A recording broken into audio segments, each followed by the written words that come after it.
ወንጌል ላይ ታስታውሱ ከሆነ ጓደኛቸው ሽባ ሆኖ ታሞ ክርስቶስ ካለበት ቤት ሊያስፈውሱትና ሊያድኑት ይዘውት መጡ። ሰው ቤት ውስጥ ተጠቅጥቆ ስለነበረ በምን ይግቡ? በምን በኩል ልጁን ገብቶ ያስፈውሱት? አስገቡን ቢሉ እምቢ አሉ። አንዳንድ ሰው እንደዚህ አለ። እሱ ካልዳነ በቀር ሌላ ተራ እንዳያገኝ የሚፈልግ ሰው፣ እርሱ ጸሎቱ ካልተሰማ በቀር ሌላው ሰው እንዲሰማለት መንገድ የማይለቅሰዋል። ዋናው የኔ ጉዳይ ይለቅ የሚል ማለት ነው። እነዚህ ጓደኞቹ በጣም ካቅማቸው በላይ ሲሆን ሽባውን ሰውዬ ከነቃሬዛው ተሸክመው ጣሪያ ላይ ወጡ። ምን ላይ ወጡ? ጣሪያ ላይ ወጡ። ጣሪያውን ነቀሉት። ያንን ሽባ የሆነውን ሰውዬ በገመድ ይዘው ለአራት ከክርስቶስ እግር ስር ፊት ለፊት ቁጭ አረጉ። እንግዲህ የሚያድንህ ያድንህ ብለው ማለት ነው።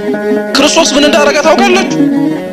በገመድ ያወረዱትን ሽባ ሳይሆን የተመለከተው በላይ እነሱ የጣሉለት ወንድሞቹን ጓደኞቹን አየና ስለነሱ እምነት ብዬ ምሬሃለሁ።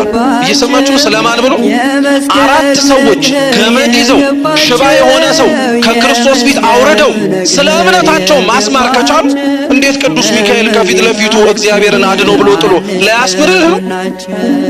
ጻድቃን ቅዱሳን ከእግዚአብሔር እግር ስር አስቀምጠው እባክህ ተመልከተው ቢሉ ስለነሱ ብሎ እግዚአብሔር ሊያየን ነው? የሰናፍጭ ቅንጣት ታክል እምነት ካለ ማለት እሱ እንከን የሌለ ፍጹም የሆነ በተስፋ ውስጥ አብሮ ልትቀበለው የሚገባ መከራ እንዳለ አምኖ የተዋጀ እምነት ካለ አንድ ተራራ አይደለም እንደውም ማንሳት የምትችለው። ቅዱስ ጳውሎስ አንደኛ ቆሮንቶስ መልእክቱ ምዕራፍ 13 ላይ ሲናገር ፍቅር ግን ከሌለኝ ተራሮችንም ባፈልስ እንኳን ከንቱ ነኝ ያለው።